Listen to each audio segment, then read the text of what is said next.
오늘은 우리 욥기 12장인데요. 욥기 12장의 제목은 하나님을 오해하지 말라, 하나님을 오해하지 말라라는 제목으로 함께 나누도록 하겠습니다. 하나님을 오해하지 말라라는 제목을 제가 이렇게 오랫동안 생각을 해봤거든요. 어떤 제목이 좋을까? 오늘 욥기 12장의 말씀에 맞는 같은 제목이 될까 하는 것들을 생각해 봤는데 굉장히 어렵습니다. 제목 정하기가 굉장히 어려웠어요. 우리 성도님들은 이 욥기를 읽으실 때 좀 어렵지 않으신가요? 굉장히 어렵더라고요. 근데 욥기가 왜 어렵냐면 욥기에 기록되어 있는 그 내용이 우리들이 일반적으로 생각하는 그 내용과 조금 다르기 때문에 그렇습니다. 개념이 좀 다르기 때문에. 그래서 이 부분을 우리가 정확하게 알게 될 때 우리의 신앙도 성장하게 되고 하나님에 대한 오해도 없고 또 그런 가운데서 내가 하나님을 어떻게 섬겨야 하는지 그 부분이 분명해지기 때문에 우리가 그런 부분에 대해서 오해하지 않았으면 좋겠다는 생각이 들었습니다. 제가 먼저 욥기 12장을 말씀드리기 전에 먼저 드려야 될 말씀이 있습니다. 그것은 뭐냐면 하나님께서 사람을 지으신 목적, 하나님이 사람을 지으신 목적이 무엇인가 하는 것을 생각하셔야 한다는 것입니다. 그것을 기억하지 않으면 욥기를 이해하기가 참 어렵습니다. 하나님께서 사람을 지으신 목적이 분명하죠. 무엇 때문에 하나님께서 사람을 지으셨나요? 네, 하나님의 영광을 위해서 사람을 지으셨습니다. 이게 굉장히 중요한 게 우리의 생각은 하나님의 영광을 위한다고 내가 말을 하면서도 하나님이 나를 위해서 존재한다고 생각하기가 참 쉽습니다. 이게 굉장히 오해할 수 있는 부분이죠. 그래서 오늘 제목이 하나님을 오해하지 말라라는 제목을 기록했는데 우리는 내가 하나님의 영광을 위해서 내가 존재한다고 분명히 이야기를 하지만 그러나 우리의 삶 속에서 내가 매일의 삶 속에서 내가 살아가는 동안에 내가 원하는 것은 뭐냐면 하나님이 나를 도와줬으면 좋겠다 하는 게 내 생각입니다. 하나님이 나를 도와주시고 내가 잘 되도록 나를 이렇게 나와 함께 하셨으면 좋겠다 하는 게 우리 사람들의 생각이죠. 그러니까 내가 하나님을 위해서 존재하는 게 아니라 하나님이 나를 위해서 존재하는 것이 되는 것이죠. 이게 우리의 오해입니다. 지금 우리가 욥기를 읽고 있는데 욥기의 중요한 부분이 뭐냐면 욥기 1장과 2장을 우리가 기억해야 한다는 것입니다. 욥기 1장과 2장을 통해서 하늘에서 하나님의 보좌 앞에서 이루어지는 일들이 무엇인가를 우리는 기억해야 되거든요. 그것이 무엇이냐면 하나님의 보좌 앞에서 사탄이 나와서 이 욥에 대해서 송사를 합니다. 근데 하나님께서는 욥을 어떻게 하죠? 자랑하죠. 욥이 어떤 믿음을 갖고 있는지가 아느냐, 욥이 어떤 사람인지가 아느냐. 욥은 우리를 사랑하는 사람, 욥은 하나님을 믿는 사람이고 욥은 하나님에 대한 믿음으로 가득 차 있다. 욥은 참 의로운 사람이다. 이렇게 사탄에게 이야기를 합니다. 사탄이 뭐라고 말하냐면 하나님께서 그에게 복을 주시기 때문에 그렇죠. 그렇지 않다. 네가 한번 그에게 있는 모든 것을 한번 뺏어봐라. 그가 그 믿음을 버리고 하나님을 욕할지 네가 한번 시험해봐라. 이렇게 이야기하십니다. 그러니까 이 사탄이 가서 욥에게 있는 모든 걸 다 빼앗죠. 욥에 있는 모든 재산, 욥은 거부였습니다. 어마어마한 부자였는데 그 재산을 다 빼앗아 버립니다. 그리고 욥의 자녀들까지도 다 빼앗아 갑니다. 욥은 10명의 자녀들이 있었는데 10명의 자녀들을 다 빼앗아 갑니다. 우리는 다른 것들은 재산 이런 것들은 자녀를 건드리면 우리는 잘 참지 못합니다. 하나님은 어떻게 그렇게 하실 수 있나요? 도대체 하나님은 왜 나에게 그렇게 이런 일들을 행하시나요? 하나님, 저를 건드시는 건 괜찮아도 어떻게 제 자녀를 건드십니까? 라고 우리는 분노합니다. 하나님께 막 화를 내기도 하죠. 그런데 욥은 이 거부였는데 그 모든 재산을 다 가져가시고 또한 10명의 자녀들을 다 가져갔습니다. 다 잃어버린 거예요. 한순간에. 그럼 욥이 얼마나 화가 나겠습니까? 그런데도 욥이 하나님께 주신 분도 하나님이시니까 거두어 가시는 분도 하나님이시다 하고 하나님을 욕하지 않았습니다. 하나님은 그렇게 하실 만하셔. 하나님은 그런 분이셔라고 하나님을 인정했던 것이죠. 욥의 믿음이 대단했죠. 이제 그런 상황에서 사탄이 또 이제 하나님 앞에 나와서 하나님께서 네가 욥을 위해서 봤느냐 이렇게 말씀하십니다. 네가 그 욥에게 있는 모든 것을 다 빼앗아도 욥은 그 믿음을 변하지 않았다. 그러니까 이 사탄이 뭐라고 말하냐면 이번에는 두 번째죠. 뭐라고 말하냐면 가죽으로 가죽을 바꾸지 않습니까? 욥의 건강을 한번 쳐보십시오. 그러니까 하나님께서 또 내주십니다. 욥을 내주시는 거예요. 그래서 네가 한번 욥을 건드려봐라. 그러나 그의 생명만큼은 건드리지 말아라. 여기 죽으면 안 되니까 이렇게 말씀하셨습니다. 그러니까 이 사탄이 욥에게 발바닥에서부터 정수리까지 온몸에 종기가 나게 했습니다. 모든 재산을 다 잃어버리고 자녀들도 다 잃어버리고 정말 가난하게 된 이 욥이 이제 그 몸에 그 종기가 나서 이 그냥 그 그릇 깨진 걸 가지고 이렇게 긁어야 되는 그런 상황이 된 것입니다. 욥의 몰골이 말이 아니죠. 전에는 그 얼굴에서 이게 기름이 흘렀던 사람이었을지 모르겠지만 지금은 온몸에 종기가 나서 부스럼이 나서 그걸 다 긁어야 되는 참 이 험한 몰골을 하고 있었습니다. 그와 같은 상황에서 욥이 하나님을 저주하지 않고 있거든요. 그때 욥의 친구들이 온 거잖아요. 욥의 친구들 3명이 와서 이제 욥에게 이야기합니다. 하나님을 봐라. 네가 하나님을 봤으면 좋겠다. 하나님은 어떤 분이시냐? 하나님은 거룩하시다. 하나님은 완전하신 분이다. 그러니까 하나님께서 이 죄 없는 사람을 벌하시겠느냐? 하나님 완전하신 분인데 하나님께서 죄 없는 사람을 벌하시지 않는다. 하나님 거룩하신 분이기 때문에 그러니까 이 욥의 친구들이 욥을 봤을 때 욥이 그와 같은 어려움을 겪고 고난을 겪고 그 같은 그 힘든 그 같은 시간들을 보내고 있는 것을 보니 아하, 하나님은 죄 없는 사람을 결코 건드리지 않으시기 때문에 네가 죄가 있구나 하고 결론을 내린 거예요. 그러니까 지금 그 이야기를 하고 있는 거예요. 욥의 친구들이 와서 욥을 위로하지만 그들의 마음 가운데 어떤 결론을 내리고 왔냐면 욥, 네가 죄가 있으니까 하나님께서 너를 건드리시지. 하나님은 거룩하신 분이셔. 하나님은 완전하신 분이셔. 그런데 어떻게 네가 죄가 없는데 너를 건드리시겠느냐 하고 이야기하면서 욥이 숨겨진 죄가 있다는 것. 그가 거부일 때는 그가 의로운 사람인 척 했었지만 실제로 알고 보면 하나님께서 그를 곤란하게 만들고 그에게 이 어려움을 주실 수밖에 없는 그 같은 죄가 그에게 있었다는 것이죠. 그 죄를 자백해라. 그러면 하나님께서 너를 회복시켜 주실 것이다. 이렇게 이야기합니다.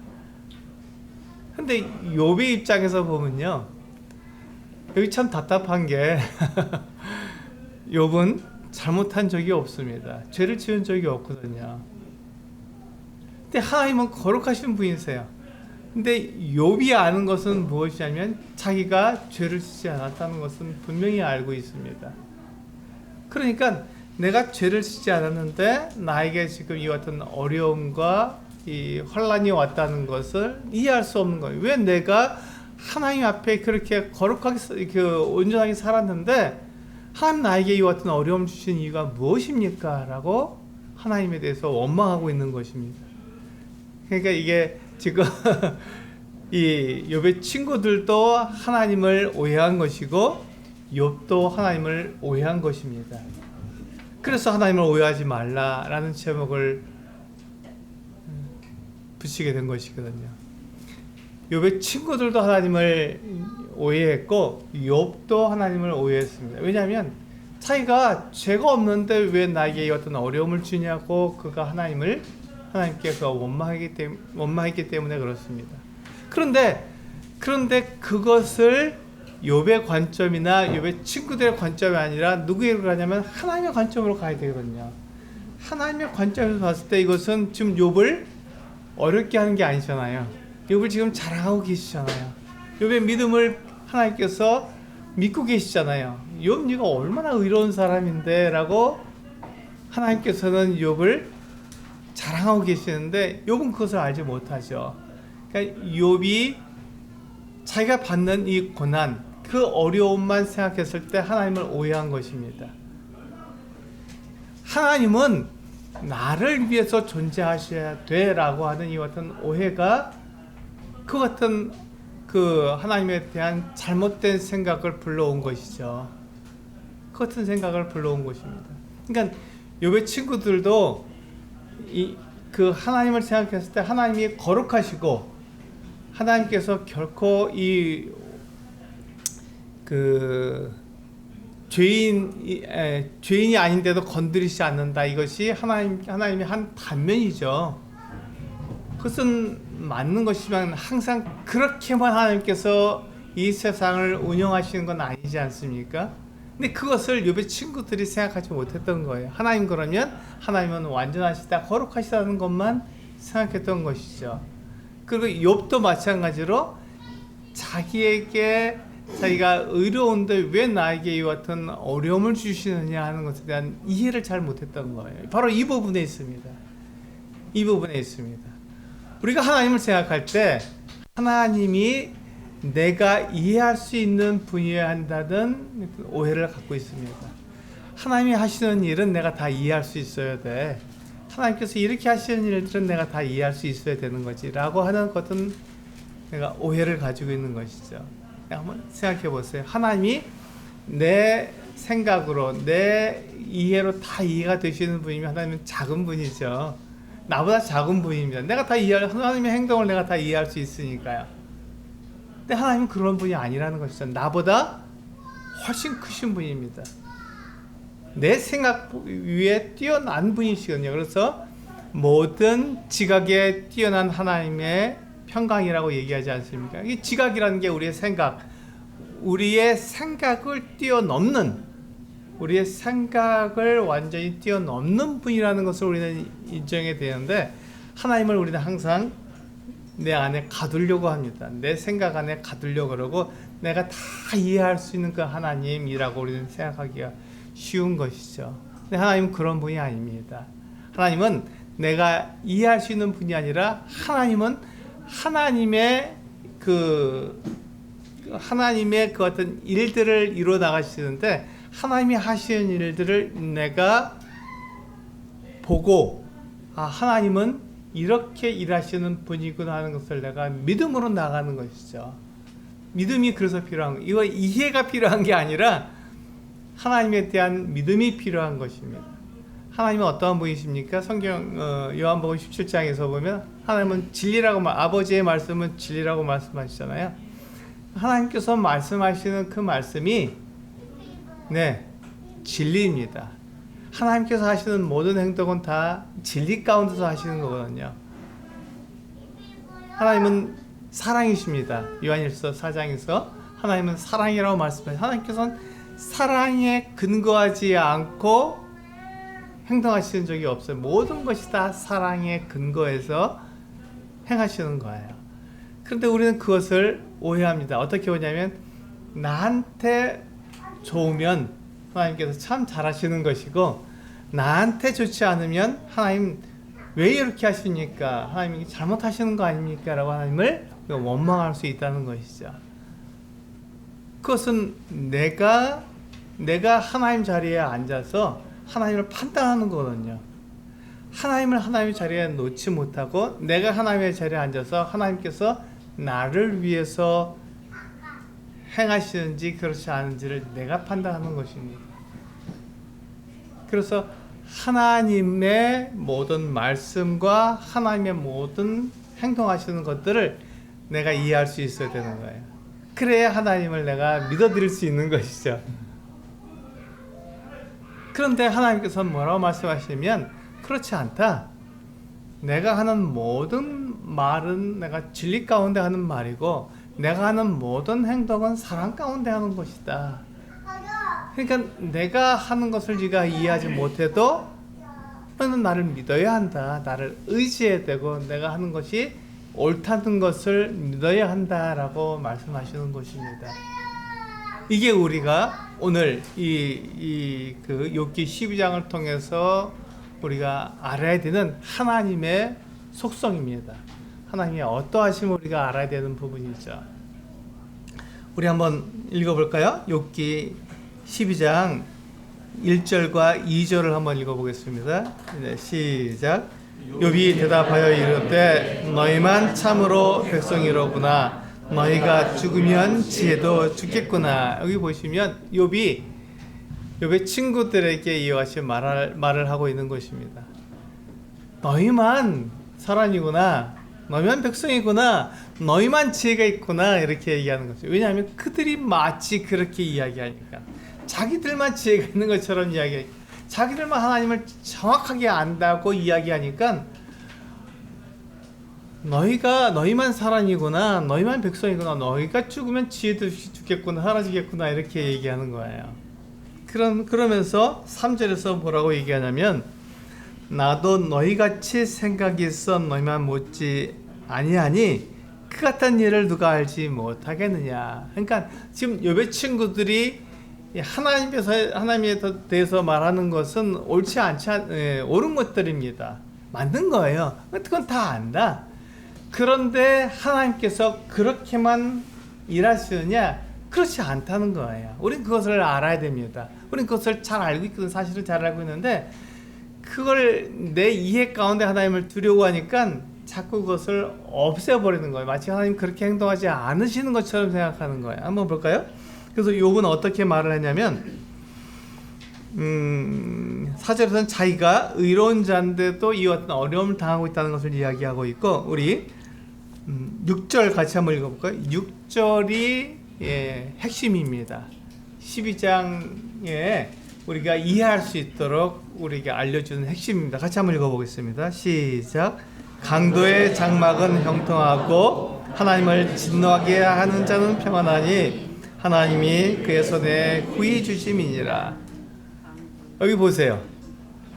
희한하지 않습니까? 지금 우리가 살고 있는 이 세상이 그렇지 않습니까? 강도가 그냥 사람을 속이고 이런 사람들이 떵떵거리고 잘 살고 있어요. 하나님을 진노하게 하는 자가 편안하게 잘 살고 있습니다. 이게 우리 눈으로 보고 있는 것이고 우리가 참 아이러니하다, 이게 모순된다라고 생각하는 게 바로 그 부분 아닙니까? 하나님 계시다면 왜 이런 사람들을 가만두시지? 라고 생각하는 게 이런 부분입니다. 그런데 세상은 원래 그런 거야. 세상은 그렇고 하나님 그렇게 하지 않으셔 라고 우리 생각하기 때문에 우리는 이것을 이렇게 분리해서 생각하기가 쉽습니다. 근데 이 세상의 모든 것은 하나님께서 다스리시거든요. 하나님께서 허락하지 않으시면 일어나지 않습니다. 그러니까 이 세상에 이와 같은 일들, 우리가 이해하지 못하는 이 같은 이상한 일들도 하나님께서 허락하시는 거거든요. 그런데 이걸 어떻게 해야 우리가 알 수 있느냐? 하나님은 왜 그렇게 하시느냐 하는 것이죠. 하나님께서는 이 모든 세상을 하나님께서는 다스리시지만 하나님께서는 어떻게 다스리시냐면 하나님께서 맨 마지막에 심판하시는 것으로 다스리십니다. 이게 하나님의 그 창조주 되심을 우리에게 이야기해 주고 있는 거거든요. 우리는 그것을 기억합니까? 우리는 그것을 늘 매일의 삶 속에서 하나님께서 이 모든 것들에 대해서 심판하실 거야 라는 것을 우리가 생각하시면서 내가 생활하고 계십니까? 그렇지 않다면 하나님 되심, 하나님의 창조주 되심을 우리는 자꾸 잊어버리는 거거든요. 내가 마치 하나님처럼 되어서 하나님 없이 내 마음대로 살고 있는 것에 대한 반증이 되는 것입니다. 증거가 되는 것이죠. 여기 보시면 강도의 장막이 형통하고 하나님을 진노하게 하는 자는 평안하다. 왜 그렇죠? 하나님께서는 맨 마지막에 심판하시는데 사람들이 선택하고 결정하는 것을 그냥 두신다는 것입니다. 사람들이 무엇을 선택하는지, 사람들이 무엇을 결정하시는지를 하나님께서 내버려 두시는 거예요. 왜 내버려 두십니까? 그래야 하나님께서 심판할 수 있기 때문에 그렇습니다. 맨 마지막에 하나님께서 그것을 심판하시기 위해서 사람들이 이 세상에 사는 동안에 그가 선택하는 것, 그가 결정하는 것들을 내버려 두시는 것이죠. 하나님의 뜻 가운데서 그것을 인도하시고 또 하나님은 모든 사람의 구원을 받으며 진리를 아는 데 이르기를 원하시는 하나님의 그 같은 원하심, 하나님의 뜻이 있으시지만 그것에 반해서 하나님이 어딨어? 내 마음대로 살 거야 하고 하나님 없다 그러고 자기 멋대로 살아가는 사람들의 그 같은 선택, 그 같은 결정을 하나님께서는 막으시지 않는다는 것이죠. 하지만 하나님께서 맨 마지막에 그 모든 사람들을 다 어떻게 하신다고요? 예, 심판하신다고요. 맨 마지막에 하나님께서 이 모든 사람들의 그 어떤 선택과 맨 마지막에 하나님께서 이 사람들의 모든 결정에 대해서 하나님께서는 심판하신다는 것입니다. 하나님께서는 우리가 어떻게 살아야 되는지, 우리가 무엇을 말해야 되는지 그 모든 것에 대해서 하나님께서 성경에 말씀해 놓고 계신 거잖아요. 내가 어떻게 살아야 되는지 몰라서 그렇게 안 사는 게 아니라 내가 그렇게 믿음이 없기 때문에, 하나님에 대한 믿음을 갖지 않기 때문에 하나님께서 이 모든 것들을 심판하실 거라는 것을 내가 자꾸 잊고 하나님이 없다고 생각하기 때문에 우리가 그렇게 살지 않는 것뿐이지, 내가 어떻게 살아야 하는지를 몰라서 그렇게 안 사는 것은 아닙니다. 만약에 모르면 그것에 대해서 교회에서 인도자들에게 그것을 물어볼 수 있는 거거든요. 그럼 얼마든지 알 수 있는 거예요. 그런데 우리가 그것을 하나님은 없다, 하나님 보시지 못하신다, 하나님 듣지 않으신다, 내 마음대로 살아도 된다라고 우리가 하나님을 오해하기 때문에, 왜냐하면 하나님은 보이지 않잖아요. 하나님 눈에 보이지 않기 때문에 하나님이 없다고 생각하기가 참 쉬운 거예요. 그래서 하나님에 대한 우리가 오해를 가지고 있습니다. 그래서 그렇게 이야기하는 거죠. 지금 욥이 뭐라고 말합니까? 강도가 평안하고 이 하나님을 대적하는 사람들이 다 평안하게 사는 것은 왜 그러냐 하고 그 친구들에게 물어보는 거예요. 그럼 너희가 말하는 대로 하나님께서 그렇게 거룩하시고 하나님께서 이게 죄 없는 사람들을 건드리지 않고 죄 있는 사람들을 심판하신다고 했다면, 그럼 이 사람들은 다 그 죄 있는 사람들인데 왜 하나님께서 그들을 가만두시느냐, 이렇게 욥이 그 친구들에게 이야기하고 있는 것입니다. 욥도 하나님을 오해하고 있는 거예요, 지금요. 이걸 분명히 아셔야 된다. 12장 맨 마지막 장 갈 때까지 욥과 친구들이 하나님을 오해하고 있는 거예요. 근데 부분적으로는 맞습니다. 부분적으로는 옳은 말을 하는 거예요. 그러니까 우리가 자꾸 헷갈리는 거죠. 욥이 아예 틀린 말을 했으면, 그렇다면 욥이 잘못했다고 이야기할 수 있고, 욥의 친구들이 아예 틀린 말을 하면 그것은 아니야 라고 말할 수 있겠지만, 욥이나 욥의 친구가 하나님에 대해서 부분적으로는 맞습니다. 부분적으로는 옳은 거, 둘 다 옳아요. 그런데 하나님에 대한 완전한 지식, 완전한 지혜를 둘 다 갖지 못합니다. 그러니까 하나님에 대해서 완전하게 말하지 못하는 것이죠. 내 생각에는 하나님이 이러한 분이라고 알고 있는데 왜 이렇게 하시지 않으시지? 라고 우리가 하나님을, 이 두 부류가, 욥과 욥의 친구들이 하나님에 대해서 그들의 이해의 부족한 부분들을 내가 이해할 수 없다 하고 말을 하고 있는 것이죠. 이 부분에 대해서 우리는 하나님을 오해하지 말아야 됩니다. 하나님은 우리 사람보다 훨씬 크신 분입니다. 훨씬 크신 분. 그래서 여기서 보시면 강도의 장막이 형통하고 하나님을 진노하게 하는 자가 편하다는 이 말을 통해서 우리는 지금 우리 눈에 보이는 것, 우리가 경험하는 모든 것들에서 왜 하나님 가만히 계십니까? 라고 말하지만 하나님은 가만히 계신 분이 아니십니다. 하나님은 사람들의 모든 선택과 결정에 대해서 어떻게 하신다고요? 맨 마지막에 심판하신다고요. 맨 마지막에 심판하실 것입니다. 그러나 그 사람들이 무엇을 선택하고 무엇을 결정하는지에 대해서는 두시는 그 사람을 인정해 주시는 거예요. 네가 그것을 선택했느냐, 네가 그것을 결정했느냐, 그냥 두시는 거예요. 하지만 그것에 대해서 하나님께서 그것을 옹호하시는 것이 아니라 하나님께서는 그것이 잘못됐다는 것을 성경에 분명히 말씀하고 계신 거거든요.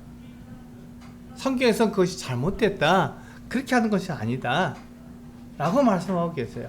그런데 그것과 상관없이 내 마음대로 살아가는 것에 대해서, 내가 결정하는 것에 대해서 하나님께서는 두신다는 거죠. 왜냐하면 하나님께서 이미 말씀해 주셨기 때문에 그렇습니다. 이미 말씀해 주셨기 때문에. 그리고 하나님께서 어떻게 심판하시는지에 대해서 우리에게 알려주셨기 때문에 그것에 대해서 내가 인정하지 않고 내가 하나님을 계속해서 오해하고 살아간다면 그것은 그 사람의 선택이고 그 사람의 결정이기 때문에 하나님께서 그것에 대해서 놔두시는 거죠. 하나님이 원하시는 건 뭐냐면 모든 사람이 구원을 받으며 진리를 아는 데 이르기를 원하시는 것, 이것이 하나님의 마음이고 하나님의 뜻입니다. 그래서 부지런히 하나님의 말씀을 전하고 계신 거거든요. 이렇게 알려주시고 있는 거예요. 하나님 그런 분이 아니시다. 하나님은 분명히 맨 마지막에 우리의 모든 선택과 우리의 모든 결정에 대해서 심판하시는 분이시다. 하나님 창조주시다라는 것을 이렇게 말씀드리는 이유가 우리가 그것을 기억해야 한다는 거예요. 하나님은 나보다 훨씬 크신 분이시고 모든 걸 다 알고 계신 분이라는 것을 우리가 말씀드리는 것입니다. 한번 볼까요? 우리 7절, 8절, 9절 같이 한번 읽어보겠습니다. 시작. 이제 모든 짐승에게 물어보라. 그것들이 내게 가르치리라. 공중의 새에게 물어보라. 그것들이 또한 내게 말하리라. 땅에게 말하라. 내게 가르치리라. 바다의 고기도 내게 설명하리라. 이것들 중에 어느 것이 여호와의 손이 이를 행하신 줄을 알지 못하랴. 그렇습니다. 여기 보시면 세상의 모든 짐승들, 하늘의 모든 새들, 바다의 물고기들도 다 안다는 거예요. 땅도 알고 모든 것을 다 안다는 것입니다. 누가 이렇게 했다는 것, 하나님께서 지으셨다는 것을, 하나님께서 얼마나 놀라우신 분이라는 것을 다 안다는 것이죠. 그런데 이 사람만 하나님을 오해하고 있는 거예요. 왜 그러냐면 사람이 하나님을 떠났기 때문에 그렇습니다. 하나님을 떠나서 하나님이 없다 그러고, 이 세상의 가르침은 그렇지 않습니까? 하나님이 없다고 가르치잖아요. 우리가 세상에서 배우는 것은 하나님이 없다는 거예요. 세상 우리에게 그걸 가르쳐주고 있거든요. 하나님 눈에 안 보이잖아. 하나님이 없지. 하나님 없이 살아갈 수 있는 방법이 있어. 그것이 바로 철학이고, 그것이 바로 세상의 문화고, 세상의 과학이고, 선생님들이 우리들에게 가르쳐주고 있는 것들입니다. 하나님 없이 네 지혜대로, 네 능력대로, 네가 가진 힘으로 이 세상을 한번 잘 살아봐 라고 말해주는 게 세상의 가르침입니다. 세상의 문화고요. 그러니까 세상을 쭉 따라가 보면 뭐가 나옵니까? 예, 아무것도 없는 거예요. 심판만 나오는 거예요. 하나님이 없다 라고 우리는 생각하고 살았는데, 우리는 그렇게 선택하고 그렇게 결정했는데 맨 마지막에 하나님께서 그것에 대해서 심판하시는 거죠. 그러니까 왜 그렇게 했느냐? 세상 모든 사람들이 그 길을 가는데요. 근데 나는 그렇게 가르치지 않았다. 나는 분명하게 너에게 알려줬다 라고 하나님께서 말씀하시는 거죠. 그래서 하나님께서 심판하시는 그 기준은 이 하나님의 말씀입니다. 이 하나님의 말씀이에요. 이 말씀을 가지고 사람들을 심판하실 거예요. 그래서 우리가 이 하나님의 말씀을 읽고 그것을 우리가 묵상하고 그 안에 기록된 것을 우리가 지키는 이유는 하나님의 뜻을 알기 때문에 그렇습니다. 하나님께서 이렇게 살라고 우리에게 가르쳐 주셨기 때문에 그렇게 하는 것이죠. 그래서 하나님은 우리 욥은 이 욥의 친구들에게 하나님이 어떠한 분인지 한번 이 세상에게 물어봐라. 다 알려준다. 너희만 알고 있는 게 아니라 모든 것들이 다 안다는데, 다만 사람이 그 하나님을 떠나서 오해하고 있는 것뿐이다, 이렇게 얘기하고 있는 것이죠. 자, 우리 13절 한번 볼까요? 네, 13절 같이 한번 읽어보겠습니다. 시작. 지혜와 권력이 하나님께 있고 계략과 명철도 그에게 속하였나니. 그렇습니다. 하나님이 이런 분이십니다. 하나님은 모든 걸 다 가지고 계신 분이고 모든 걸 다 아시는 분이세요. 그런데 하나님께서 왜 그렇게 하시는지 욥도 잘 몰랐습니다. 욥도 그걸 이해하지 못하고 있는 거, 오해하고 있는 거죠. 하나님이 왜 그렇게 하시는지는 잘 모르지만, 하나님은 왜 나에게 이 같은 어려움과 고난을 주시는지 잘 이해하지 못하지만, 하나님은 이 지혜와 명철과 모략과 지혜가 가득하신 분이다. 모든 능력이 그에게 있다. 근데 그와 같은 것을 가지신 그분이 우리 그 14절부터 25절까지 쭉 욥이 이야기하고 있는 게 뭐냐면 하나님의 부정적인 것들을 이야기해요. 그가 이해하지 못하는 것들을 이야기하고 있습니다. 그가 보시면 모사를 벌겨벗겨 끌어가시며 재판장을 어리석은 자가 되게 하시며 왕들을 끌어가시고 세상들을 끌어가시고 권력 있는 자를 넘어뜨리시고 충성된 사람들의 말을 물리치시고. 왜 이렇게 하시냐는 거죠. 그런데 이것이 세상에서 우리가 보고 있는 사실입니다. 그렇잖아요. 세상에서는 우리가 왕들도 노예가 될 수 있고 모사들도 벌거벗겨 끌려가고 세상들도 끌려가는 것을 우리가 보고 있지 않습니까? 이게 세상의 그 같은 모습입니다. 우리가 이해할 수 없죠. 하나님은 모든 것을 아시고 모든 능력이 있으신데 왜 이렇게 하시냐? 그렇습니다. 하나님은 사람들의 선택과 사람들의 결정을 결코 무시하지 않으신다는 것이죠. 그것에 대해서, 사람들이 선택하고 결정한 것에 대해서 하나님께서는 반드시 심판하십니다. 그게 하나님의 창조주 되심, 하나님께서 사람을 지으시고 이 세상을 지으신 하나님의 그 같은 모습이기 때문에 그렇습니다. 그래서 맨 마지막에 심판하실 텐데, 그 하나님의 심판하심을 통해서 우리는 하나님께서 어떠한 분인지는 분명히 알 수 있는 것이죠. 우리 그 로마서 1장 말씀을 한번 볼까요? 주보했습니다. 로마서 1장 21절부터 23절까지 같이 한번 읽어보겠습니다. 우리 사람들이 어떻게 하나님을 오해하고 있는지 같이 한번 보시겠습니다. 네, 시작. 하나님을 알 때 하나님을 영화롭게도 아니하며 감사하지도 아니하고 오히려 그 생각이 험하여지며 미련한 마음이 어두워졌나니 스스로 지있다 하나 어리석게 되어 썩어지지 아니하는 하나님의 영광을 썩어질 사람과 새와 짐승과 기어다니는 동물 모양의 우상으로 바꾸었느니라. 이게 사람들의 모습입니다. 사람들이 하나님을 모르는 게 아니죠. 하나님을 알고 있습니다. 하나님을 알 때 하나님을 영화롭게도 아니하고 감사하지도 않는 것입니다. 왜냐하면 하나님 눈에 보이지 않거든요. 하나님이 없는 것처럼 생각되는 거예요. 하나님이 나를 보니까, 이 세상을 보니까 하나님이 계신 건 분명한데, 그런데 내 눈에 보이지 않거든요. 내 손으로 만져지지 않거든요. 그러니까 하나님이 없는 것처럼 생각되는 거예요. 하나님께서 말씀하시다 그랬지만 이게 정말 하나님의 말씀일까? 사람들이 써놓은 거 아닐까? 이런 생각을 갖는 것이죠. 그러다 보니까 이 말씀을 잘 믿지 않고 하나님께서 행하시는 것들을 잘 믿지 않습니다. 이게 하나님에 대한 오해입니다. 그래서 내가 알고 있는 것, 내가 이해할 수 있는 것, 그것으로 하나님을 자꾸 축소시키는 거예요. 내가 이해해야만 하나님을 내가 믿을 수 있지. 그건 믿는 게 아니라 내가 이해하는 것이죠. 믿는 것은 무엇이냐면 내가 그분이 옳다는 것, 그분이 사랑이시라는 것에 대해서 내가 믿는 거거든요. 내가 그것을 내 마음에 들지 않아도 하나님은 결코 그런 분이 아니시지라고 내가 그걸 믿는 거거든요. 그런데 우리는 내가 이해가 되고 내가 완전히 알게 될 때만 이것을 받아들이려고 하니까 그때 우리는 오해가 생기는 것입니다. 그렇지 않습니다. 하나님 나보다 훨씬 더 크신 분입니다. 하나님 나보다 훨씬 더 크신 분이 있어요.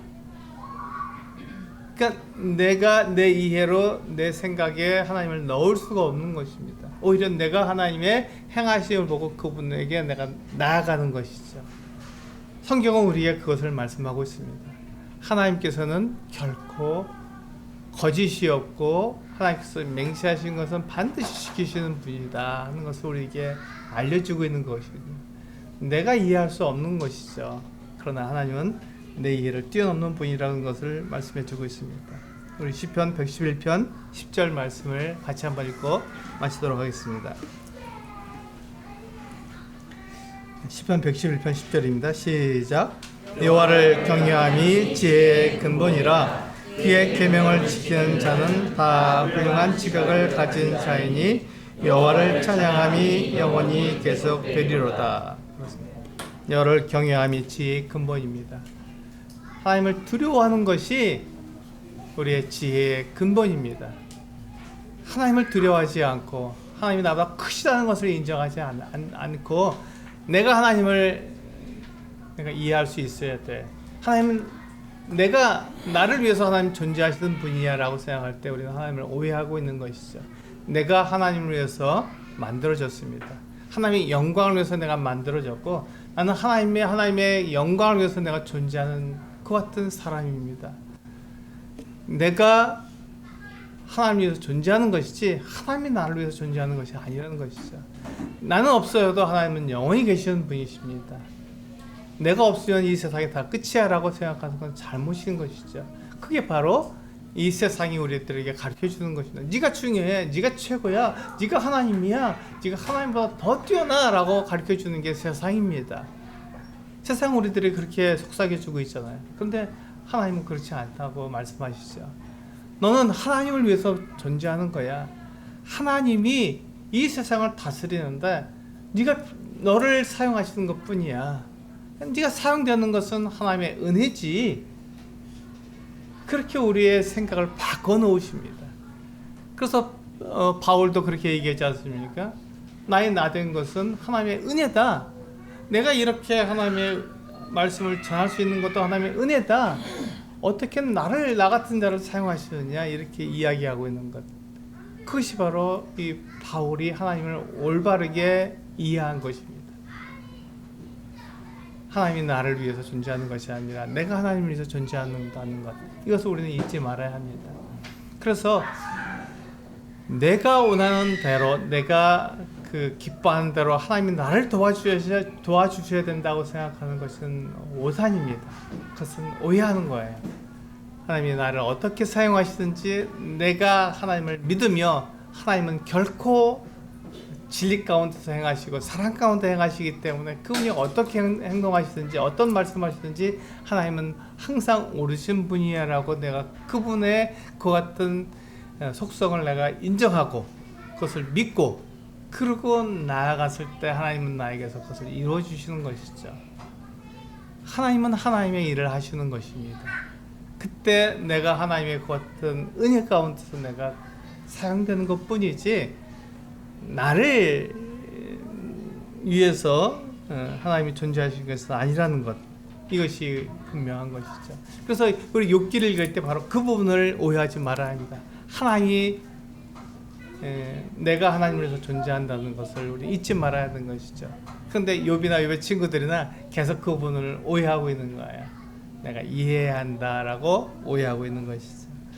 오늘 우리는 내가 분명하게 하나님의 영광을 위해서 내가 존재한다는 것을 기억하시고 나의 매일의 삶 속에서 또 내 삶의 모든 순간에서 하나님을 위해서 내가 살아가야 한다. 내가 그것을 선택하고 내가 결정해야 한다는 것을 잊지 마시고 그 부분에 승리하시는 우리 성도님들 되시길 원합니다. 기도하시겠습니다.